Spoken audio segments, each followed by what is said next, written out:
25টা লাশ আমি নিজে এখান থেকে আমাদের বাইর করছি, আমরা নিজেরা বাইর করছি ভাই। আপনারা কেমনে বলতেছেন 27 জন স্টুডেন্ট মারা গেছে অন দ্য স্পট?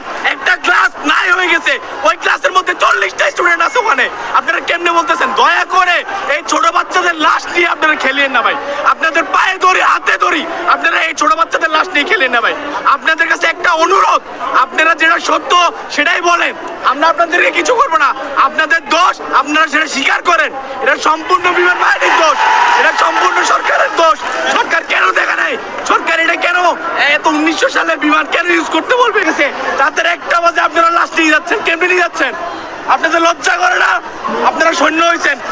আর আমাদের যে বিমান বাহিনীর প্রধান, উনি তো আরামে আছে, উনি দেশ বিদেশ ঘুরতেছে, ওনার কোনো নামগন্ধ নাই।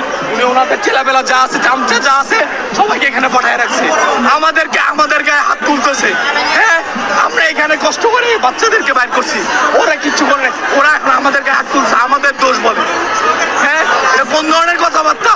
একটা 1900 সালের প্লেন আপনারা একজন সোলো ফ্লাইটার, যার ফার্স্ট ফ্লাইট, আপনি ওনাকে চালাইতে দিচ্ছেন ফ্লাইটটা।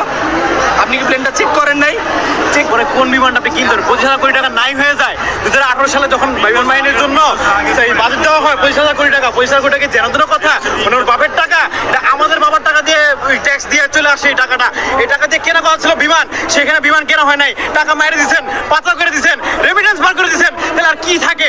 দেশে তো আপনার ভাঙ্গাচোরা জিনিস নিয়ে চালাইতেছেন, এমন জিনিস চালাইতেছেন যেগুলো আপনার দেশে চলতেছে, নিজের যে কোনো সব ভেঙে চুরে করে দেবে। প্লেন কি গাড়ি যে মন চাইছে ব্রেক মারলাম, মন চাইছে ঘুরাই দিলাম, মন চাইছে যা করলাম?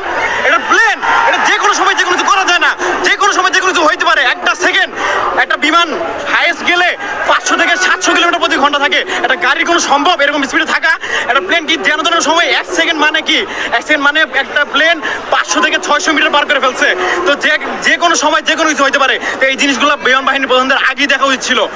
এই সাবেক বিমান বাহিনীর প্রধানরা বাংলাদেশের ইচ্ছা মতো এখন বাংলাদেশ সরকারের উপরে দোষ আসতেছে সবকিছু। এখন আগের জন খেয়ে গেছে, এখন নতুনের উপরে দোষ আসছে।